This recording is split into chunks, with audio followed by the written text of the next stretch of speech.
Majina yangu ni Samuel Kipkoech Rono. Mimi natoka Ainamwe constituency, mahali inaitwa Ngaliat sublocation, Kaparus Pile. Tafarira ya njera-inĩ citũ ũmũthĩ ĩramũrĩka rũgano rwa mũndũrũme ũyũ ũrĩa ũikarĩte njera mĩaka ĩrakinyĩria 10 na ndarĩ na mũthenya wa kuma njera.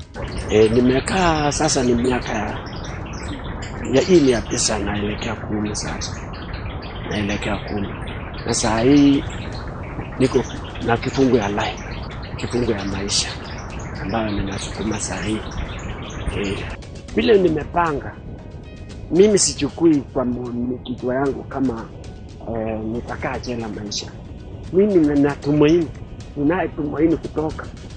Ninaitumaini hata ngawaji mimi niko jela, mimi nangoja tu ni kama mimi nitatoka tu. Kama si mwaka huu ni mwaka huu. Mimi naweka tumaini langu hilo. Mimi nitatoka mwaka huu. Saa nyingine mimi nasema mimi nakula leo Christmas haya. Na hiyo ndio miaka natoka. Ingine tena mimi nasema mwaka ile sasa hawezi kufa. Ndio mimi naweka tumaini langu kwa Mungu hivyo kwa sababu gani? Kwa sababu saa hii mimi nafanya petition. Sema yangu. Na nimeenda kotini mara 14. Mimi sitarudi tena. Kwa sababu gani? Nikitoka nje na basi au chance ambayo nimepata. Chance ile mimi nimepata. Nitachunga kama mayai. Nitachunga hiyo nafasi. Nikiona kitu huko mimi naepukana mapema sana kwa sababu nimejua hata hakuna kitu ambacho naweza kuja mimi saa hii alafu nifanye makosa. Hata labda hata upige mimi.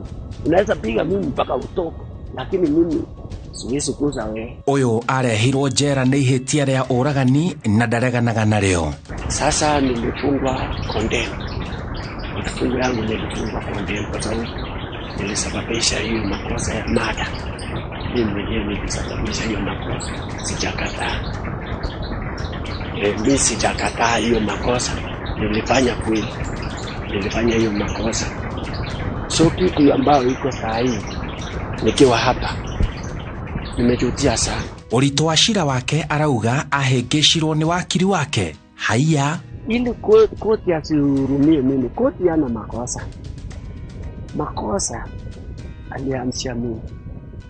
Yule mwakili wangu ndiye alilamasha mimi katika kusema ya kwamba usikubali makosa. Na mimi nilikuwa nimekubali mara ya kwanza kama hiyo mwakili wangu haikuwa hapo. Na alikuwa sichapewa wakati nilisomea bulia kwanza. Nikakubali. Alafu baadaye mwakili wangu namwambia usikubali, kataa. Sasa mimi nasema kama mwakili amesema kataa, simitafuata yeye kwa sababu anajua. Kumbe natanganya mimi alafu nifungwe. Na kama ningeendelea kivyangu bila mwakili, sasa Mungu angekuwa ameniwaachilia kwa sababu nilikuwa nimesema ukweli. Nilikuwa namwambia jaji kweli ya kwamba nilipenda. Na nikaelezea jaji kwa uri vile nilifanya. Hapo baadaye wakati nilirudi kotini mara ya pili nikawaambiwa mimi sasa mwakili wako ndio yeye. Sasa mwakili yule alipewa wakati nilienda kotini, yeye mwenyewe ndio alisema usikubali. Mpaka nikakataa kweli. Na kumbe nilikataa. Alafu yeye ajione kama ameshinda kesi afunge mimi. Sio nilifungwa kweli. Kitu ambao iko kwa mawazo yangu nikisemekana nimefungwa maisha kabisa. Hakuna kutoka. Sasa hiyo mimi nimeingiza ndani ya moyo wangu yote. Nimeingiza ndani ya Mungu. Nimeingiza maisha yangu kwa Mungu. Nimewaachia kila kitu. Iwe nikufie wapi, iwe nifanyikane aje, iko mikononi mwa Mungu. Gũkũ njera akoretwo akĩrũmbũyania na gũthoma maũndũ matiganĩte. Arauga njera nĩkuo amenyeire maũndũ maingĩ ona gũkĩra marĩa eoneire ũtũũro ũrĩa atũrĩte. Mimi sasa ni mwanafunzi katika hapa, na mimi tena nasaidia kuhubiri neno la Bwana. Nahubiria hawa hatuki damu sawa na kubali Yesu. Mimi sitaki kupoteza wakati wangu kwa jela. Na mimi nina nia nzuri sana. Nasikia kusaidia watu wengi sana. Mimi nikipika raia. itakuwa nitafundisha watu wa area yangu. Kwanza vijana nitamwambia chief yangu alete mkutano fulani, hata mkutano yote ya chief itaenda pale. Alafu nifundishe vijana aepukane na mambo ya kibali, asitembee na watoto wa shule, aachane kabisa, asitembee kufuta hii bangi hii kiraiko hii. Hiyo tena anaharibu mwili, hiyo tena ni kitu ambao anaharibu mwili kabisa.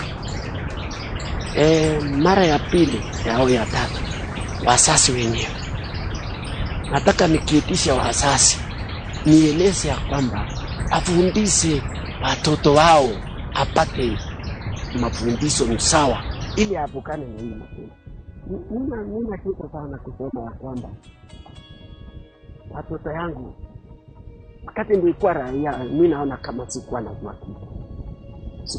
kitu, kwa sababu leo hii mimi nikikuta watoto yangu mimi naweza fundisha mpaka aende laini nzuri, pamoja na kitu ile nimeona jela. Nilikuja kuundua hata ngawaje mimi nilikuwa nasema mimi najua kitu kwa raia, sikuwa najua kitu, kwa sababu hapa mafundisho ambayo nilipata hapa ni na nimejua mabaya na mazuri. Mtu akiongea mimi nakuundua huyu kabisa, kusema kweli, kwa sababu nilisomea hii masomo ya psychological counseling kwa muda mfupi sana ya miezi 6. Mtu akiongea masomo ile naongea, mimi nakuundua huyu kabisa, kusema kweli ninaweza ona kama hayuko na hili vizuri, kwa sababu naelewa yeye.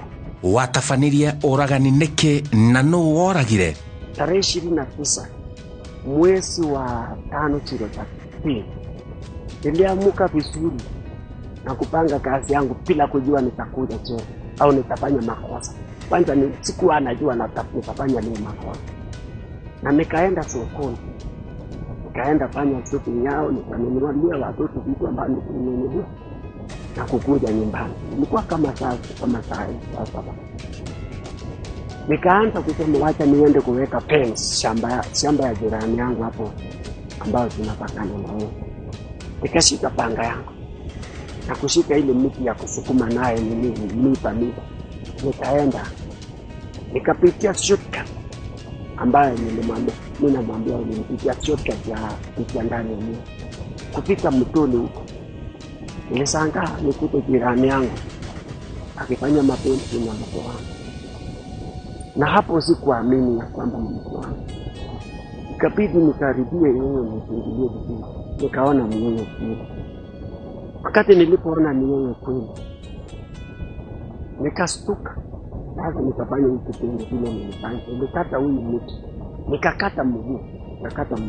Safari yake na mke wangu ya kutenda hiyo kitendo alikuwa ameanza zamani. Siku hiyo tu ndio nilipata. Kutoka hapo saa hiyo mimi naenda police station kuripoti. Na nikaripoti kwa polisi. Investigation officers kaenda kule raia kufanya hiyo investigation. Sasa nikapelekwa jela. Wakati nilipoenda jela, huyo mtu pia aliwaambia umati ya watu ambao walikuwa pale ya kwamba makosa sio yule yangu, samehe yeye alafu na samehe mimi. Na baadaye akatuma mtu kabla hajakuja kwa sababu alimaliza kutaka, akatuma mtu watu wawili akuja omba mimi msamaha kwa jela. Nikamwambia yeye mimi nasamehe, na kweli nilisamehe. Na bahati mbaya siku hiyo akaenda akakufa. Arauga marakara nimo macũngĩrĩirie atabanie ngero ino ya uragani. Alikuwa ameanza mapema, alikuwa ameanza zamani, kwa sababu hata hapo mbeleni nilikuwa tayari nimeshapata. Hata wazee wa kijiji nilikuwa nimefanya hiyo kesi. Nilifanya kesi mara nyingi. Na akifanyanga hiyo kesi huyu mtu na kusema nimesamehe, mimi naomba msamaha. Nimesamehe. Nikasamehe tu. Mimi nafikiria na hapo watu. Hata sikusikia vile nilifanya. Nilifanya hiyo kitendo bila hata kusikia. Kwa sababu nimeona anafanya hiyo matendo na kiwango. Roho yangu aliruka tu mpaka nikapenda hiyo kitendo. Chamba ambalo mimi kitu kwa mimi nasema hata kumbe ningewaachia Kama ningejua ningewaachia hivi awe awache mimi watoto na aende na hiyo, kwa sababu hii nimeona ya kwamba nimekosea kwa sababu hii bibi yangu sasa anategemea sasa, sijui nini aliingilia. Hiyo ni mambo ya kiusinzi tu, yaani usherati ndio alifanya yeye afanye hiyo. Sasa ni nini? Na mimi nilikuwa nyuma, ni nini alisababisha hiyo? Shida yake tu ndio alisababisha afanye hiyo. Yeye ni bibi yangu, na nina watoto 7. Vijana 2 wameoa na wasichana 2 wameolewa, na kuna wengine 3 wako nyumbani wanasoma. Na saa hii huyu mke wangu tangu aniombe msamaha, mimi nilisamehe kabisa ndani ya moyo wangu. Nasamehe kabisa kama vile Yesu alinisamehe. Nilioa yeye kabisa kwa harusi. Sio bibi ambayo niliokota, bibi ambayo nilioa kwa harusi. Nilioa kwa harusi, na bado mimi napenda yeye sasa. Riu no kwirira arerira na arikorwo ona ni guthie ndathire maireria. Nilisikia ubaya sana, nilisikia uchungu sana, kwa sababu wakati niliposikia uchungu sana nikaona sasa, angalia sasa, kama ningejua ningewaachia huyu mama, ningewacha na singefanya hiyo makosa tena. Hapa nikasema hivi, ninafikiria kitu ya kwamba kama ningejua ningewacha hata hiyo nyumba niende kuishi kando huko, ili niepukane na hii kitendo, nisione hii kitendo ambao natendeka, nikae kando kabisa. Mimi nilituma msamaha mwingi sana, nilituma watu wengi kuomba msamaha, kwa sababu kweli nilikuja kuta ya kwamba nilikosea huyu, nilikosa, kwa sababu kusababisha hiyo kitendo hiyo sio mzuri. Na saa hii nimeomba hata hiyo familia, hata kijana ya huyo mtu alikuja kuona mimi kwa jela, nikamwambia mama yako anisamehe, na alienda kweli na akasamehe mimi kweli. Kwa hao familia saa hii hana maneno. Arauga tiga ni njera utoro wake ni ungihandite wega. Makosa kwanza hapa ambaye ameleta watu hapa, 70% analetwa na wanawake. Ikiwa mada, mwanamke hawezi kosa ndani. Ikiwa robbery, mwanamke hawezi kosa ndani. Ikiwa development, hiyo imeleta watu tena kwa wingi zaidi kushinda hata wengine. Sasa makosa yote ambayo iko kwa jela hii kwa wingi anahusika na wanawake. Ndio mimi nashangaa saa hii wanaume ndio inakuwa chache. Hizi wanaume siku hizi inakuwa chache. Tutaishi aje?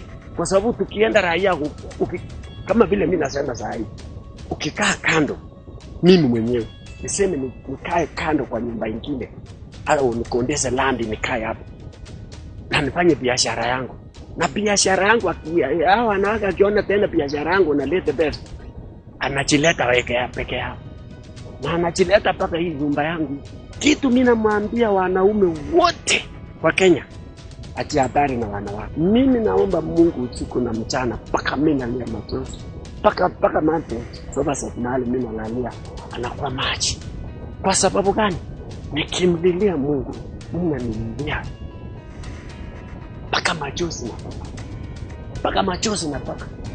Kwanza mimi namwambia Mungu, niingie ndani ya kupendeza Mungu, na ufutulie mbali dhambi zangu zote na unifanye upya.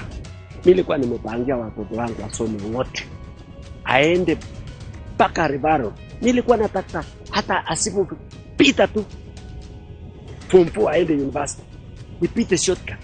Kuanzia certificate, usome certificate. Kisha pata certificate, unaenda somea diploma, unapata hiyo diploma, unaenda ile diploma level 2. Ukipata level 2 ni nini tena? Si ni university, si unapanana na watu wote. Ndio kitu ambao mimi nilikuwa natakia watoto wangu wapate. Saa hizi watoto wangu niko, mimi naomba tu Mungu, kwa sababu wale wengine 4 wameoa na wameolewa, mimi naombea Mungu aniwaachilie tu kwa chela, niende sukume hao. Kama sitaachilia, ni Mungu tu Mungu najua sasa vile atalinda. Kwa sababu hata hapa familia yangu mimi nawaachia Mungu. Na maisha yako utakapokufa. Maisha yangu kama sitaachiliwa, mimi nitakaa tu, kwa sababu hakuna namna nyingine. Sasa nifanye nini? Na sitaki kusumbuka. Kitu ile mimi naona hata nisipoachiliwa kabisa, kitu ambao nanifurahisha na ananichenga kidogo sana ni kukaa ndani ya Mungu, nifunikwe tu na damu ya Yesu. Niaraheana mukana andu gwithema gutabania ngero cingimerekeria njera. Mtu ambao naweza kumbuka hivyo ya kwamba nitaua mtu kwa sababu ya kulala na mke wangu, yeye aelewe kuna plan B. Kuna plan B. Ukiona hapa analeta hatari, kuna plan B. Plan B na kuepukana na huyo, hata kama ni kuenda kando na hiyo mke, ili uachie huyo mke. Kama nataka hiyo mke waachie yeye, akae naye. Kama anapenda hiyo mke, chukua. Wanawake ni wengi. Okay. Ukichukua ingine, chukua ingine na ukae kando na amani yako, kuliko kukuja jela na uzamie jela. Pengine unakuja hujaoa. Hata nilipatika nilikuwa nimeoa na watoto. Na yule ambaye hajaoa sasa, amefungwa life, hajaoa, ataenda oa lini? Atasaa lini mpaka asomeshe watoto? Na saa hiyo ameseeka. Utaenda nyumbani, utaenda lindwa na nani? Panaona hiyo ni siri. Kwa hivyo mtu kama huyu ambaye ana hiyo mawazo, hawaachane na hiyo mawazo mbaya na atafute option nyingine, plan B. Plan B ni kutoka hapo. Biblia inasema nini? Biblia inasema mwenye hekima anaona, anapima kitu mbaya huko mbele na kuepukana. Sasa mtu kama huyu akiona kitu kama hiyo, aepukane naye na anaanza maisha mengine huko kando. Njetago Simon Kibe na eo nĩ tabarĩra ya njera-inĩ citũ kuma njera-inĩ nene ya Arũme ya Naivasha kaunti-inĩ ya Naikuru.